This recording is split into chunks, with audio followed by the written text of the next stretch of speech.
Bulam na tayo sa malalusog. Subukan po nating manghuli ng isda ngayon mga panalig ha. Kasi sinasabi nila dito na marami na dito ang isda.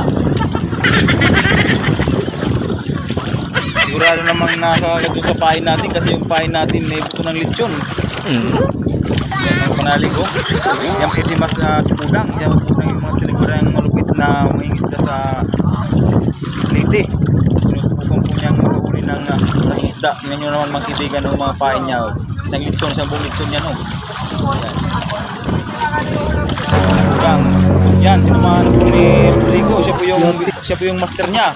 Siya po yung isa sa mga pinakamalupit na nanguhuli ng isda dito sa may Marabot Samar. Subukan po natin mga panalig ha. Ayun, kawagas. Nahuli rin mga kaibigan. Ayun na.